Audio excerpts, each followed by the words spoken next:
In Seabreeze, Point life moved with the gentle insistence of the tides, a serene backdrop for the vibrant spirit of Elena Rodriguez. A marine biologist, her dedication to the ocean's mysteries was only matched by her unwavering belief in the natural order of things, her laughter a bright beacon against the coastal air. But on one fateful Tuesday evening, as the sun began its descent into the vast Pacific, an unnatural silence fell over the town. Elena simply vanished, swallowed by the very tranquility she cherished, leaving behind an echoing void that no logic could fill. This was not a simple act of nature. It was a profound violation, a tearing of the fabric that bound their peaceful world. When the truth is hidden beneath a surface of calm, what unholy forces are at play, and what intricate lies must be peeled back to expose the darkness that dared to extinguish such a radiant light. The ocean holds countless secrets, but some are too terrible, too deliberately concealed to remain buried in the sand. When a community's peace is shattered by such a calculated betrayal, how does one even begin to unearth the truth? Especially when deception is woven into the very fabric of an alibi. Seabreeze Point, a community etched into the rugged California coastline, moved with the unwavering cadence of the sea itself. Here, days were measured by the predictable ebb and flow, the air perpetually infused with salt, and the distant cry of gulls, a constant comforting presence. It was a place where familiarity bred security, where most lives unfolded with a gentle, almost lulling predictability. Within this tranquil setting lived Elena Rodriguez, a 28-year-old marine biologist whose vibrant spirit and infectious laugh were as boundless as the ocean she dedicated her life to protecting. To her sister, Isabella, Elena was larger than life, an irreplaceable force whose every interaction resonated with passion and warmth. On a Tuesday evening, as the sun dipped its fiery brush into the Pacific painting, the sky with deepening shades of orange and violet, Elena concluded her work at the local research institute. Her departure was routine, an unremarkable end to a busy day observed by no one of consequence. Yet this mundane moment would become the harrowing precipice of an unimaginable ordeal. Isabella, accustomed to Elena's spontaneous calls and late-night updates, initially dismissed the silence that followed. Perhaps a new scientific breakthrough had consumed her, or an impromptu solitary dive had claimed her attention. Such were the impulses of her adventurous sister. But as hours bled into a deepening quiet, and not a single text or call pierced the stillness, the ordinary began to curdle into something insidious. The familiar hum of Seabreeze Point took on an oppressive weight, its inherent tranquility now an unsettling, palpable absence. By Wednesday morning, Isabella's casual concern had twisted into a cold, visceral dread. Calls to Elena's colleagues confirmed her sister had never returned to the lab. Elena's apartment, accessed with a borrowed key, stood undisturbed, a chilling tableau of her abrupt vanishing, offering no answers, only an echoing void. The formal missing person report was filed, a sterile document incapable of conveying the raw panic that now seized Isabella. The local authorities, under the calm, methodical direction of Sergeant Miller, initiated a preliminary search. They canvassed Elena's known haunts, her favorite walking trails, the secluded coves where she sought solace, the familiar stretch of coastline she patrolled. But the very ocean Elena adored, typically a fount of life and discovery, now seemed to absorb every trace of her offering, only a vast, indifferent silence. With each passing minute, each unanswered ring, each interview that yielded nothing but empty recollections, the family's dread deepened. The initial fragile hope that Elena was merely delayed, lost in thought, or simply enjoying a moment of solitude, slowly extinguished. In its place grew a chilling, undeniable premonition, a visceral certainty that something profoundly wrong had transpired. Seabreeze Point, a community whose rhythm had always been so constant, now held its breath suspended in the suffocating uncertainty of Elena Rodriguez's inexplicable disappearance. How could someone so vibrant, so connected to the pulse of life, simply vanish without a trace, leaving behind only the haunting question of what truly happened on that tranquil Tuesday night? 48 agonizing hours had coiled around Seabreeze Point since Elena Rodriguez vanished.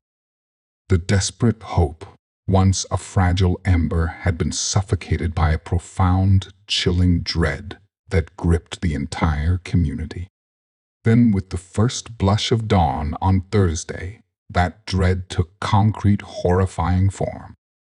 A lone morning jogger tracing the winding, rugged path of Rocky Point Trail, a secluded stretch of cliffs overlooking Coral Cove Beach, stumbled upon a sight that would forever scar his memory. Partially obscured by a tangle of storm-tossed driftwood and dark kelp, at the base of a jagged outcrop, lay the lifeless body of Elena Rodriguez. The 911 call arrived fractured and breathless, a citizen's voice raw with shock. "We've got one down," crackled the police dispatcher's voice, the words cutting through the false calm of the early morning. "Rocky Point Trail, just below the overlook. Appears to be an adult female." This procedural urgency instantly solidified the town's worst fears, obliterating any lingering illusions of Elena's safe return. Within moments, local patrol units converged, yellow tape unfurling to create a stark barrier, their flashing blue and red lights painting a surreal, pulsing tableau against the gray pre-dawn light.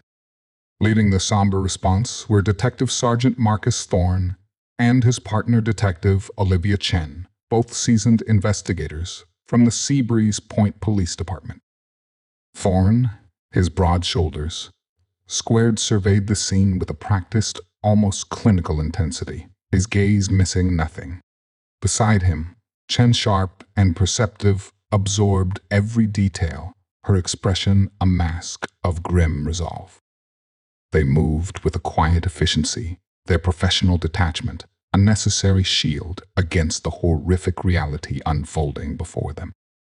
The scene itself was a stark testament to despair.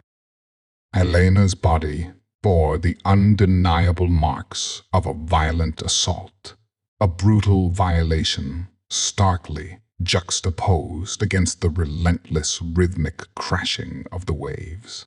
Forensic specialists, moving with meticulous care in their white protective suits, descended upon the area. Each pebble, every fragment of shell, every impression in the damp sand became a critical piece of a complex puzzle. Photographers systematically documented the scene from every conceivable angle, while crime scene technicians carefully collected trace evidence fibers, strands of hair, disturbed earth, each item a silent, crucial witness to the tragedy. Investigators fanned out across the rugged terrain, their eyes sweeping for any discarded weapon, any telltale footprint, any sign of a desperate struggle.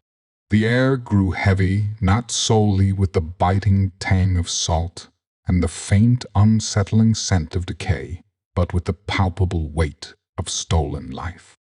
For Thorne and Chen, this was far more than a file number. It was the cruel, undeniable end of a vibrant existence, a brutal snuffing out of a promising future. Their faces, etched with a quiet, focused determination, conveyed a resolute commitment to a singular purpose. The search for a missing person had now transformed into a focused, relentless hunt for a perpetrator. Seabreeze Point, already reeling from Elena's disappearance, received devastating news with a collective gasp of horror. The soothing rhythm of the waves now carried an insidious undercurrent of fear as the tranquil shores became the stark, immutable stage for a murder investigation. The profound questions of Elena's vanishing had been answered with a horrifying finality, now replaced by the chilling, unyielding imperative to identify who could have committed such an act and ensure they faced justice. The grim discovery at Rocky Point Trail had irrevocably transformed the quiet missing persons plea into a full-scale homicide investigation.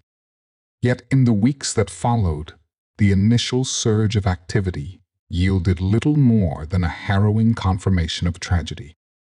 Detectives Sergeant Marcus Thorne and Olivia Chen found themselves navigating a frustrating labyrinth of raw grief and unverified speculation. Their meticulous efforts consistently met with a profound silence where concrete leads should have emerged. For 14 relentless days, their schedule became a ceaseless cycle of interviews and evidence, re-examination, each moment underscored by the stark, brutal reality of Elena's end. Their initial focus centered on Elena's inner circle. At the Marine Research Institute, Dr. Anya Sharma, Elena's direct supervisor, recounted Elena's unwavering dedication. Elena lived for her work, Dr. Sharma explained to Detective Chen, her voice thick with the lingering shock. She'd often stay late, fully engrossed. That Tuesday was no different. I saw her packing up seemed perfectly normal, if a little tired. Thorne and Chen diligently recorded every interaction, every casual comment, sifting through them for any discordant note, any flicker of anomaly that never materialized. Neighbors in Seabreeze Point remembered Elena as a vibrant but private individual, a presence keenly missed, yet none could recall anything out of the ordinary on the evening she vanished. Each door knocked, each question posed, seemed only to add another layer to the deepening enigma. Through this painstaking process of elimination and verification, the detectives did manage to reconstruct Elena's final known hours. A late-night email, time-stamped at 10:47 p.m. on Tuesday, had been sent from her home computer to a colleague outlining a pending research proposal. Just an hour prior, at 9:32 p.m., Elena had made a brief phone call to her sister Isabella. The conversation, lasting less than 2 minutes, was a casual check in confirming plans for a weekend hike. Then, after that final, mundane exchange, came an unnerving silence, an abrupt, unsettling termination to a life that had just hours before vibrated with purpose and future plans. Isabella, struggling beneath the crushing weight of her grief, found herself adrift in a turbulent sea of raw emotion. Her testimony, delivered in hushed, trembling tones, painted a vivid, loving portrait of her sister, yet offered no genuine insights into the darkness that had consumed Elena. "You can't be strong through something like that," Isabella confided in Detective Thorne. Her eyes hollow. "It just rips you to pieces."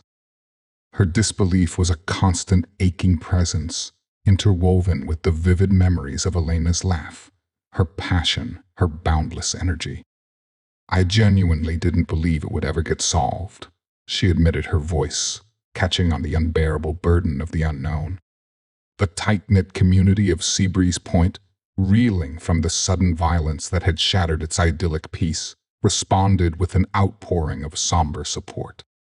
Candlelight vigils flickered along the darkened beaches, prayers were offered in hushed tones, and fragmented recollections were shared among worried residents, each desperately hoping to spark a memory to offer a crucial clue.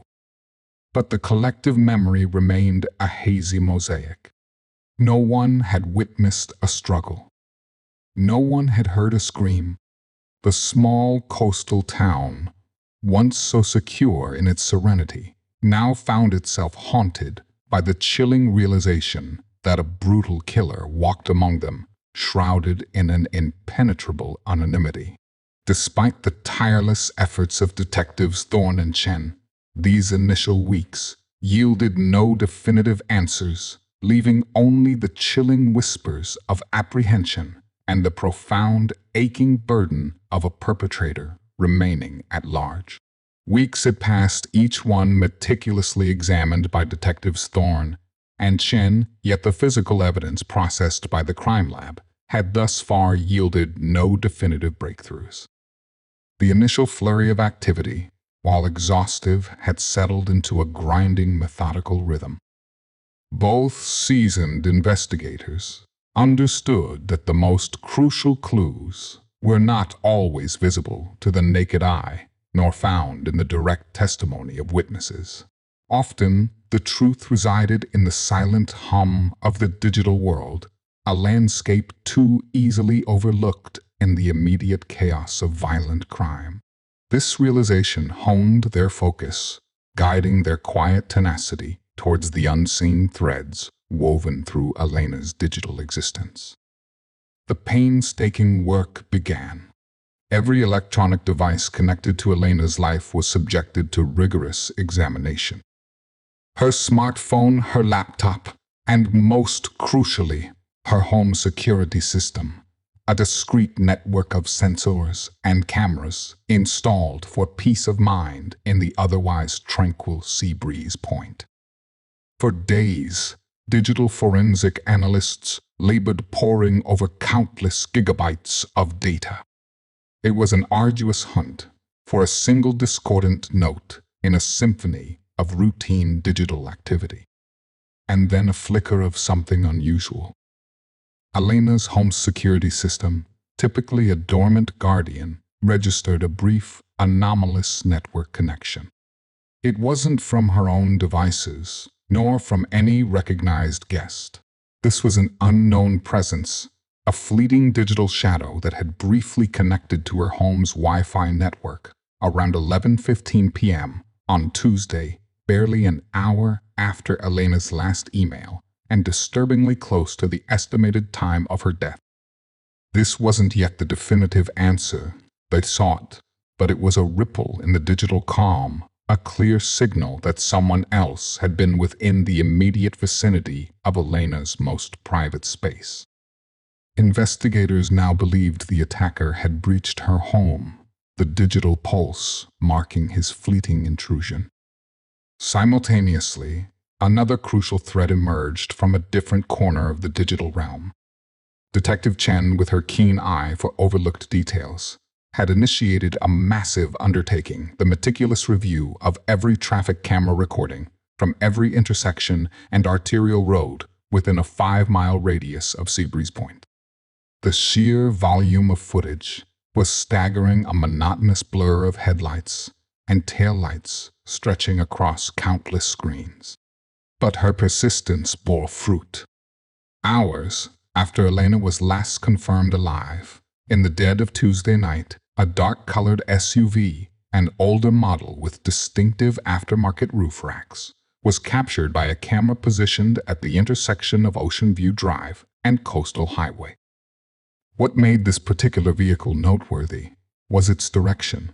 It was driving away from the remote Rocky Point Trail area, not towards the more populated parts of town, and at an hour when only commercial vehicles or late-night wanderers typically traversed that secluded route. For Detective Sergeant Thorne, reviewing the grainy footage alongside the forensic report felt like the first powerful gust of wind through a long, stagnant sail. He leaned closer to the monitor, his gaze fixed on the shadowy SUV, a subtle tightening in his jaw, signaling a renewed sense of purpose. Detective Chen, standing beside him, offered a silent, confirming nod, a shared understanding of the significance. This was no longer a desperate search for answers in a boundless sea of unknowns. These seemingly minor details, a fleeting digital pulse in a shadowy vehicle, were the first tangible threads. They offered a new trajectory, shifting the investigation from a frustrating generalized hunt to a precise targeted pursuit, narrowing the scope and giving the detectives a real lead, a discernible path to follow into the heart of the mystery. The suffocating silence had finally begun to crack. With the faint digital pulse and the shadowy SUV now central to their investigation, detectives Thorne and Chen executed a decisive pivot. Their meticulous cross-referencing began a laborious delve into local property records, contractor permits, and vehicle registration databases. The distinctive aftermarket roof racks on the dark SUV proved a crucial identifier, filtering through hundreds of similar models until one name consistently emerged: Garrett Harding. A 35-year-old local contractor, Harding possessed a minor history of disorderly conduct, small brushes with the law that were enough to flag his name without painting him as a hardened criminal. Harding's address led them to a modest house in a residential area of Seabreeze Point, a comfortable distance from the dramatic cliffs of Rocky Point Trail. When Detectives Thorne and Chen arrived, Harding answered the door himself. Tall, with a rugged build and an easy, almost disarming affability, he greeted them with an unexpected lack of surprise. The detectives introduced themselves, explaining their investigation into the murder of Elena Rodriguez. Harding's initial reaction was a polite blankness, a carefully curated absence of recognition. He projected an air of casual helpfulness, perhaps a shade too eager to assist. When Elena's name was mentioned, a faint, almost imperceptible furrowing of his brow was the only response, as if the victim of a brutal murder was little more than a forgotten acquaintance. This veneer of ignorance, though subtle, immediately registered with the seasoned detectives as peculiar. When asked about his whereabouts on the night Elena vanished, Harding didn't hesitate.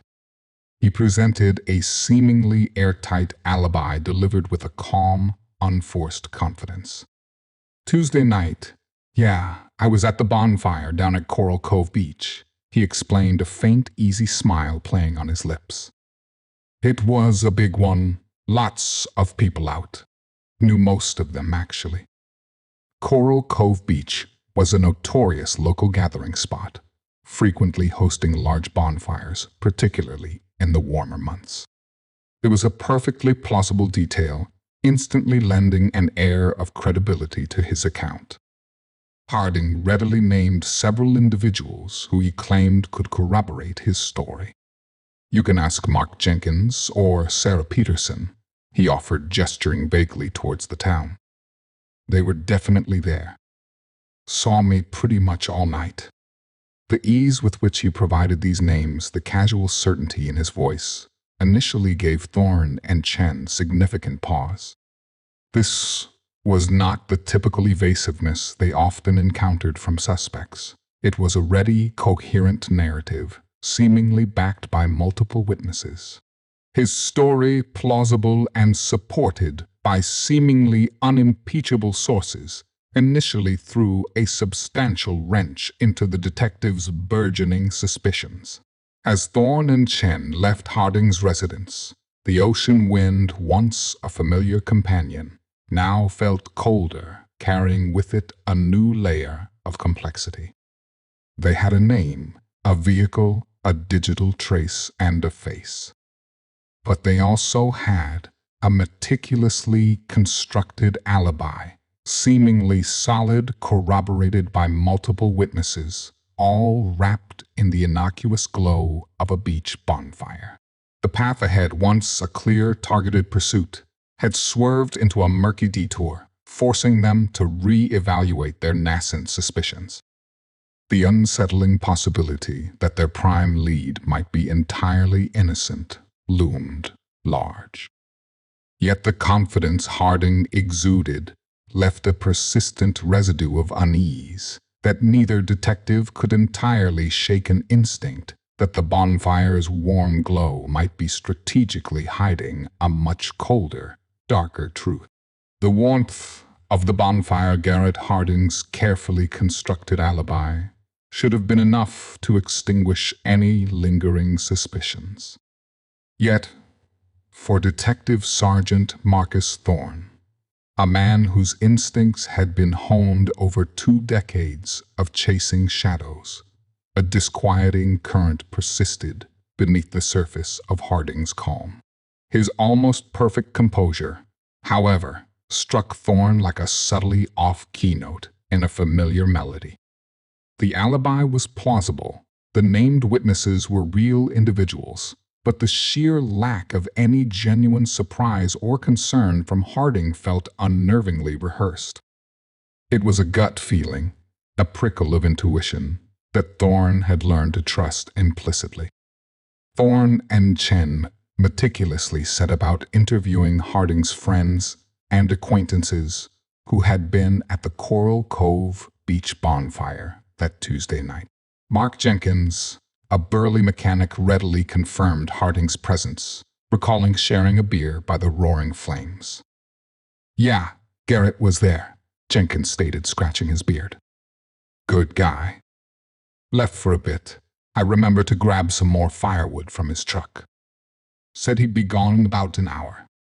This seemingly innocuous detail snagged in Detective Chen's mind like a loose thread.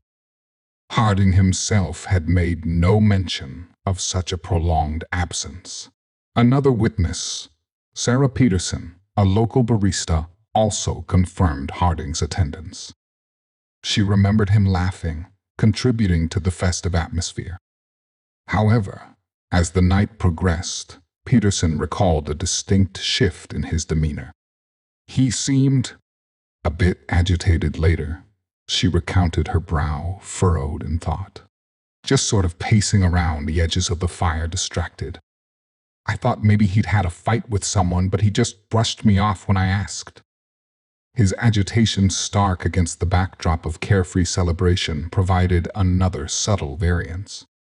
These were not gaping holes, but subtle fractures almost imperceptible to an untrained eye, yet to the seasoned detectives, they signaled significant structural weaknesses in Harding's otherwise impermeable facade. With these discrepancies in hand, the detectives began to subtly apply a calibrated psychological pressure. In a follow-up interview with Harding, they approached him with carefully measured neutrality. "Mr. Harding," Detective Chen began, her voice, "even when we spoke, you mentioned being at the bonfire all night. Can you clarify that for us? Did you leave at any point?" Harding, momentarily wrong-footed, visibly faltered. He adjusted in his seat, his eyes darting for an instant, before he managed to recompose himself into a practiced calm. "Oh, right," he said, a dismissive cough escaping him. "Yeah, just to grab more wood from the truck. Forgot to mention that. It wasn't for long, just a few minutes." A few minutes against about an hour, the discrepancy was stark, an undeniable fault line in his narrative. Thorne's gaze remained unwavering, a silent challenge. "Very non-threatening in your approach, correct, Detective Chen?" asked, her tone neutral, but probing, referencing his earlier demeanor. Harding's slight, almost imperceptible flinch was the only tell. The meticulous process of cross-referencing every statement, every minor detail, began to weave a new, more sinister narrative. The fire's glow, once a symbol of camaraderie and an unshakable alibi, now seemed to cast longer, more suspicious shadows. Harding's carefully constructed performance, initially so convincing, was slowly beginning to unravel, revealing subtle, unsettling imperfections beneath its polished surface. The initial unease Thorne had felt solidified into a concrete suspicion, confirming his instinct that the bonfire's warm glow had been nothing more than a carefully constructed veil, concealing a truth far colder than its dying embers. The subtle fissures in Garrett Harding's alibi, unearthed by Detective Chen's sharp eye and Detective Thorne's honed intuition, had grown into an undeniable gnawing unease. The stark contrast between Harding's few minutes away from the bonfire and his friend Mark Jenkins' recollection of about an hour was more than a simple oversight. It suggested a deliberately constructed narrative designed to obscure. Chen, ever pragmatic, pursued a hunch that felt like a long shot, yet possessed the potential to either definitively clear Harding or shatter his facade. She secured a warrant for his company vehicle, the dark SUV with the distinctive roof racks, specifically targeting its embedded GPS tracking system. In the commercial world, mandatory GPS tracking was standard practice, a digital leash for fleet management. It was a detail Harding likely dismissed as innocuous, perhaps even forgotten, just another mundane data point routinely collected by his employer. But to Detective Chen, this system represented a precise, unblinking witness to Harding's movements, unburdened by selective memory or the hazy recollections of a bonfire's glow. Here was a potential arbiter of truth, silent and unimpeachable. The digital forensic team meticulously extracted the raw data from Harding's vehicle. Thorne and Chen stood in the sterile analysis room, a palpable tension in the air, as complex lines of code translated into a stark, undeniable visual. A map of Seabreeze Point materialized on the large screen, a small blinking dot representing Harding's SUV. Investigators confirmed that Harding's personal phone records, just as he claimed, consistently pinged within the vicinity of Coral Cove Beach throughout the bonfire evening. His phone, a separate device, told a consistent story of a man enjoying a festive gathering. Yet the vehicle's GPS revealed a damningly different account. At precisely 10:55 p.m., the small dot on the map abruptly detached from its anchor point at Coral Cove Beach. It did not move towards an area suitable for collecting firewood. Instead, it embarked on a deliberate, unmistakable trajectory. The data illustrated the SUV traveling away from the bonfire along the secluded coastal roads directly towards the Rocky Point Trail area. For a critical 47-minute window, a span of time chillingly precise with the estimated moment of Elena Rodriguez's murder, the vehicle remained within the immediate vicinity of the crime scene. Then, at 11:42 p.m., the dot began its return journey, meticulously retracing its path directly back to Coral Cove Beach, once again settling within the geographical footprint of the bonfire. The meticulous readout of GPS coordinates offered an objective, unassailable timeline. This was no longer speculative interpretation or subjective recollection. This was cold, immutable data, a digital breadcrumb trail incapable of distortion or misinterpretation.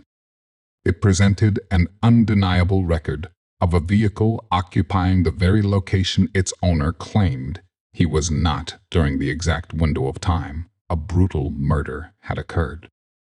Thorne leaned forward, his jaw-tightening eyes locked on the illuminated trajectory. The initial unease he'd harbored about Harding had solidified into absolute certainty. Chen simply nodded a grim satisfaction, replacing the earlier tension in her posture.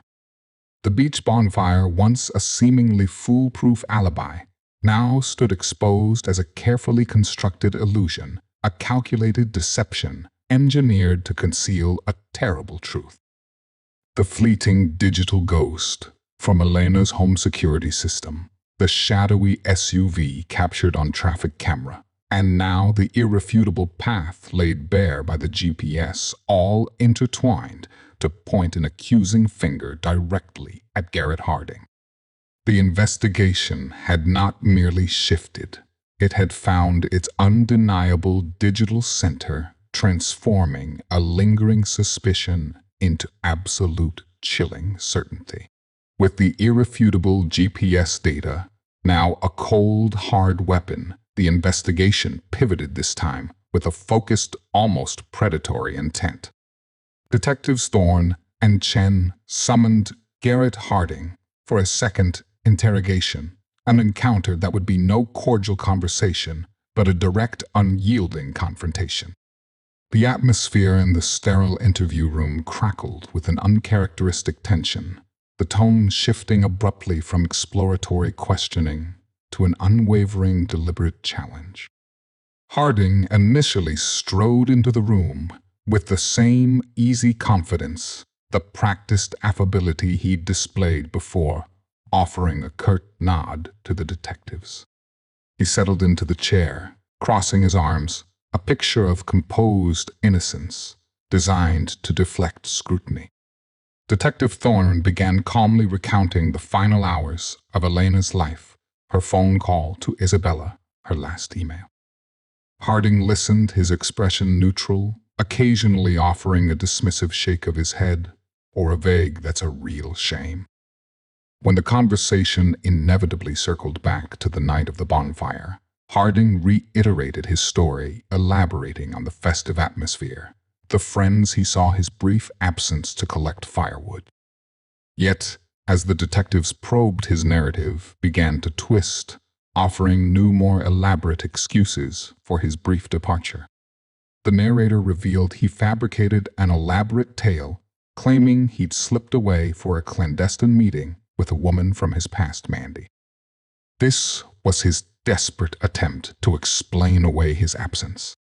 It was a transparent, frantic effort to construct a more compelling narrative, only serving to underscore the deepening layers of his deception. Then Detective Thorne, his voice low and unwavering, leaned forward. He didn't raise his voice, but his intensity filled the room, pressing down on Harding. "Mr. Harding," he stated, his gaze fixed, "your personal phone records place you at Coral Cove Beach that night. We know that. But your company vehicle's GPS tells a very different story." On the table between them, Detective Chen, without a word, slid a large color printout of the GPS tracking data. The map, with its clear, incriminating trajectory, lay starkly spread before Harding. His veneer of calm, meticulously constructed and so carefully maintained, began to visibly crack. He glanced at the map, then back at Thorne, a flicker of raw panic igniting in his eyes. He stammered, his earlier confidence dissolving into fragmented excuses about a faulty GPS, a wrong turn, anything to explain away the undeniable path to Rocky Point Trail. It's a mistake," he insisted, his voice losing its smooth cadence, now edged with a nascent tremor. "The system's old. It messes up sometimes." His eyes darted, searching for an escape that wasn't there. Detective Chen, her eyes fixed on his pressed hard, cutting through his sputtering denials like a surgical blade. "Then why would your DNA be inside her?" she demanded, the question sharp and direct, a visceral blow. The air instantly thickened, growing heavy with the unspoken horror. Harding recoiled, the color draining from his face, leaving behind an ashen pallor. His denials became frantic, then defensive, a torrent of desperate words that failed to explain away the irrefutable evidence. His composure disintegrated entirely, his voice rising in performative outrage as he slammed a fist onto the table. "You're trying to frame me? I don't know anything about this." But the act was thin, transparent, utterly devoid of genuine conviction. Finally, as the crushing weight of the evidence became unassailable, his bluster evaporated, collapsing into a stony, unyielding silence. The alibi, once so robust, had not merely developed cracks, it had imploded under the unforgiving weight of digital truth. The mask had fallen, revealing the chilling, undeniable reality beneath. The GPS data had proved to be the undeniable linchpin, the singular, unyielding detail that not only decimated Garrett Harding's alibi, but also unleashed a torrent of corroborating evidence. Once Harding's practiced composure had spectacularly crumbled, revealing the frantic desperation beneath Detectives Thorne and Chen moved with decisive speed. A second, more extensive search warrant was immediately secured for Harding's property, now targeting areas they previously had no legal justification to examine. This time the search was razor-sharp, guided by the unerring certainty provided by the digital trail. The detectives, now driven by a renewed, unwavering resolve, converged on Harding's tool shed, a cluttered outbuilding behind his house. There, tucked beneath a dusty workbench, amidst a tangle of rusty implements and half-empty paint cans, investigators unearthed a deeply unsettling discovery: Elena Rodriguez's missing car keys. Their presence in Harding's possession formed a stark, undeniable physical link to the victim, bridging the critical gap between abstract digital evidence and tangible, damning proof. It unequivocally confirmed what the GPS had implied: Harding had not merely been at the crime scene. He had actively engaged with Elena and possessed her personal effects. Simultaneously, forensic analysis of the work boots recovered from Harding's impounded SUV returned with devastating results. Trace evidence, microscopic fibers, and cellular material, consistent with the specialized equipment and unique environment of Elena's marine research lab, were positively identified on the soles and laces of the boots.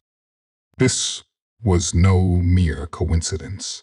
It was a forensic echo, irrefutably confirming that Harding had been inside Elena's professional sanctuary, placing him directly at the genesis of her disappearance.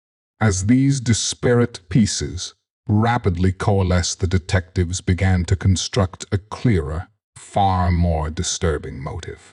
Harding, a local contractor, had indeed performed various maintenance jobs at Elena's research lab over the past 6 months.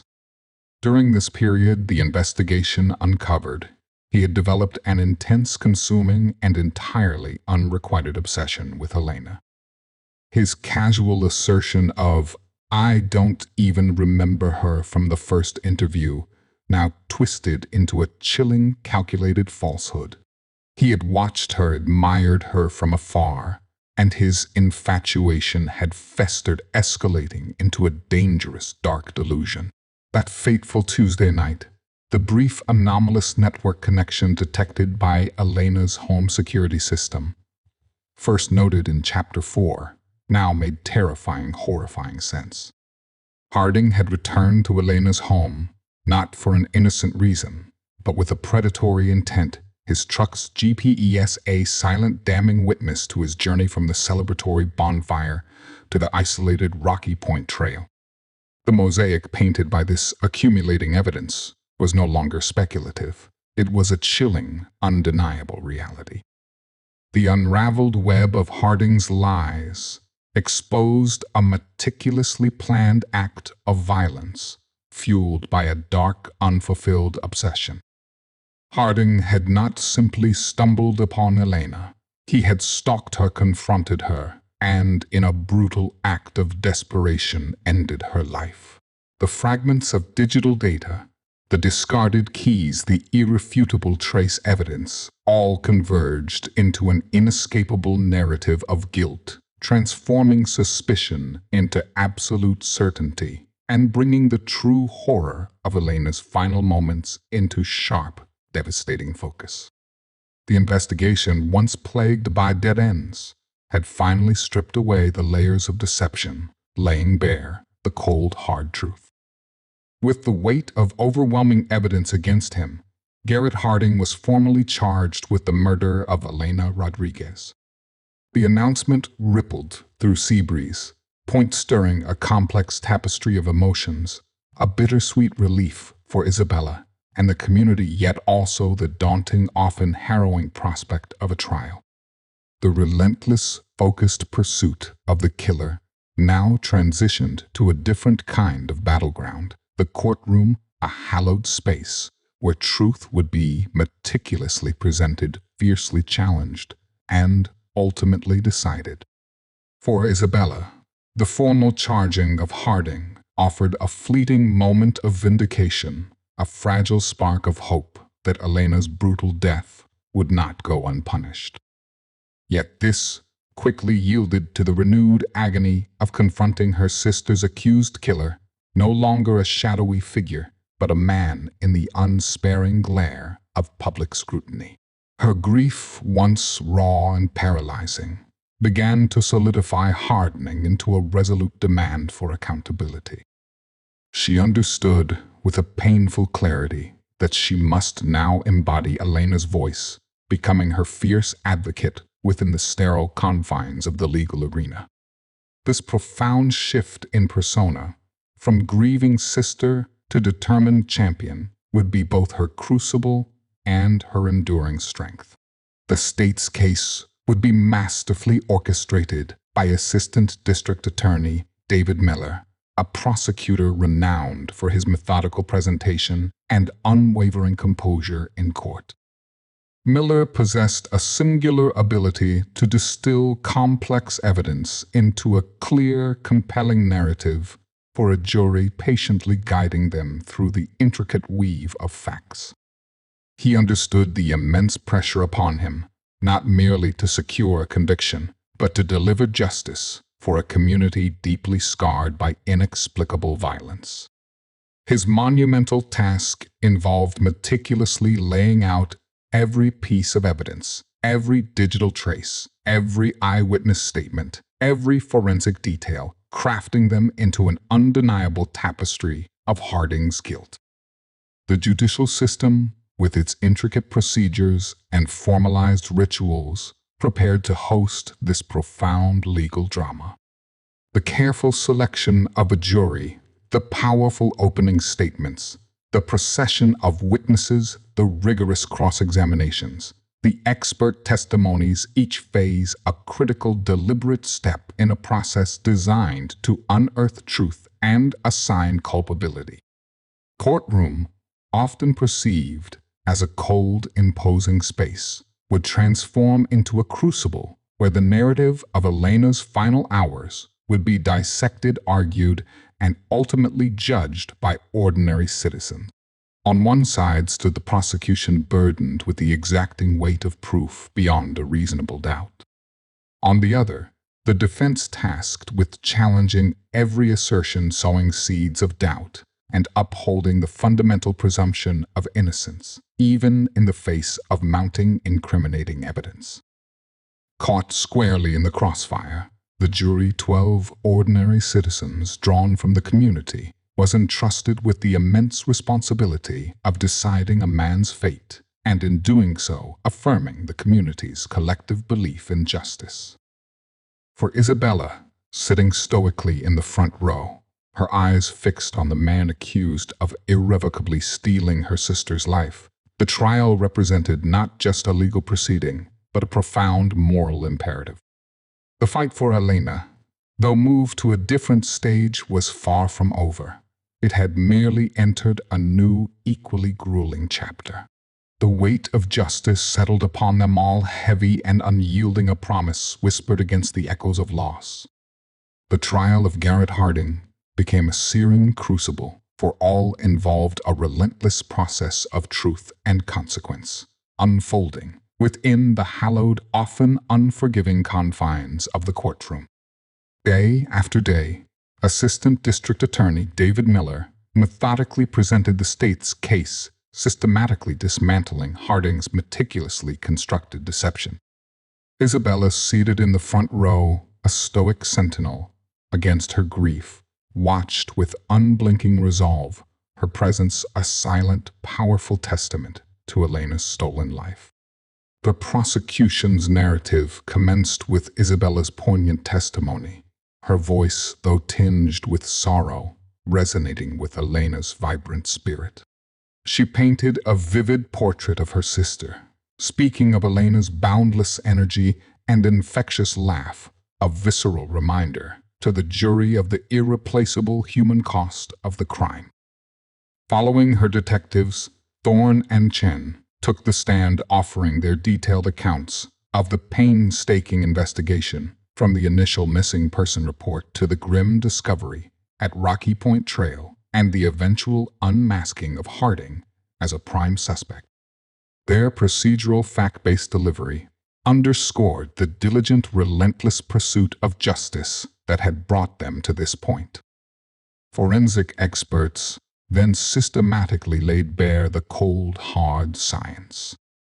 DNA evidence recovered from the crime scene and precisely matching Harding's profile was meticulously explained, its incontrovertible presence speaking volumes.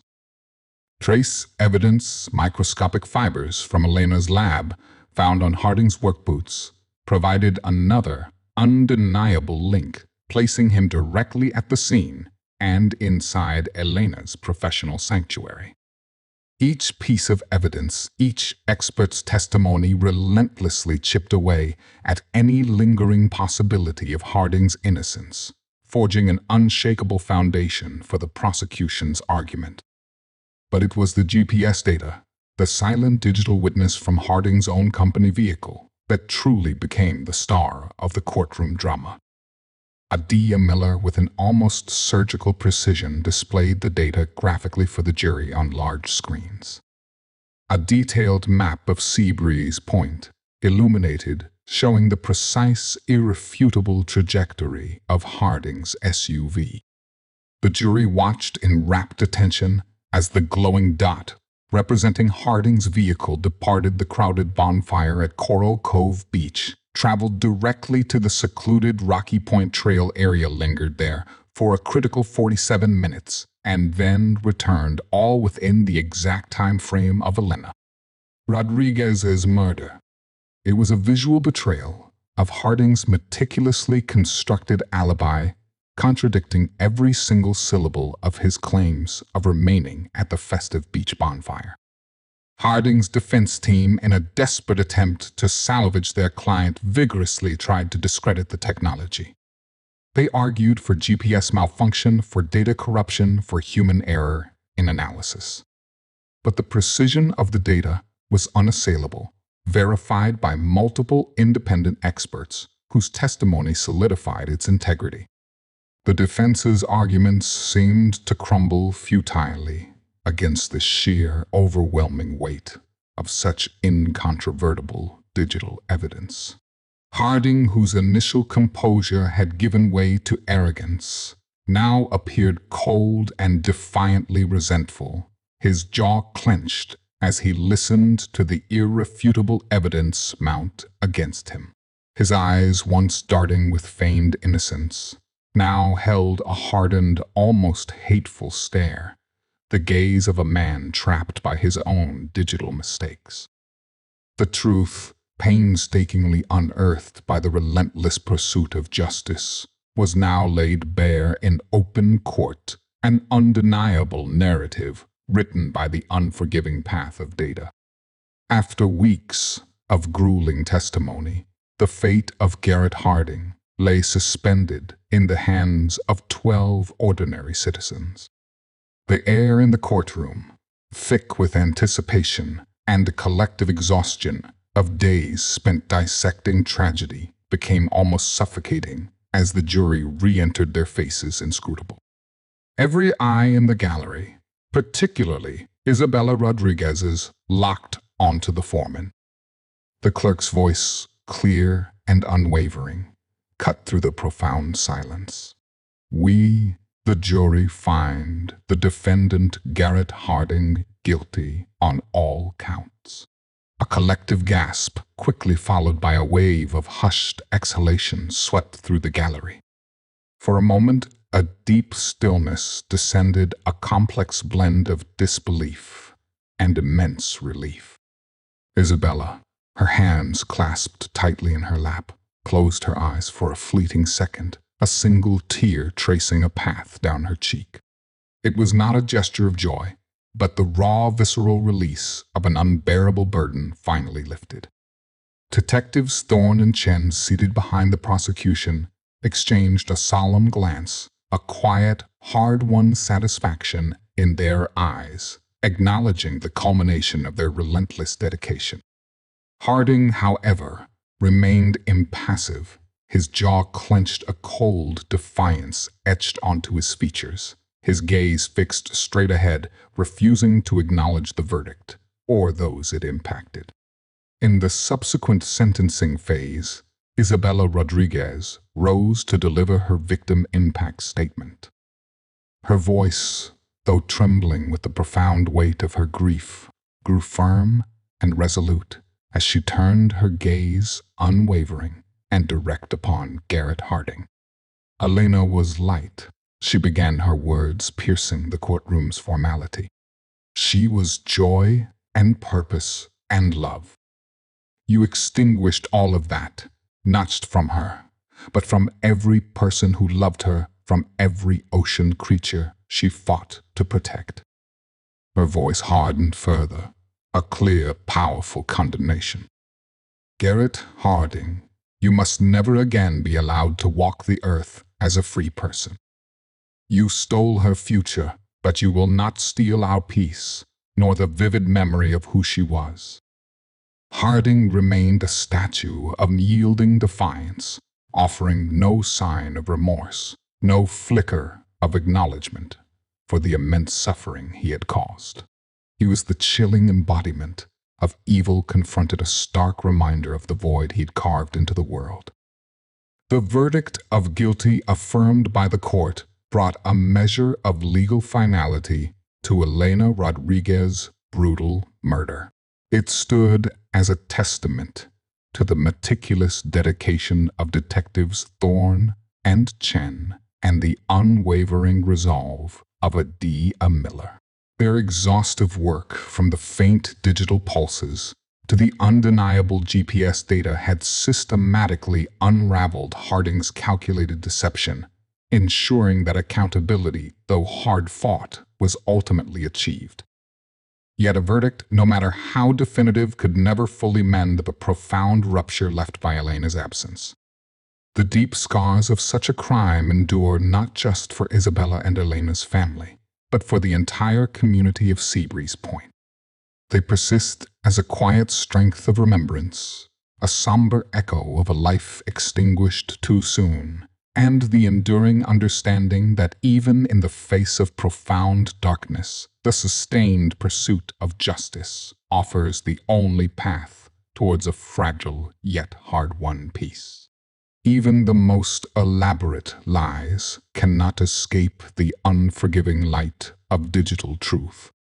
If stories where unforgiving digital data unravels the most elaborate deceptions for justice resonate with you, subscribe to Shadow Files for more true crime revealed. Don't forget to subscribe to Shadow Files and hit the notification bell.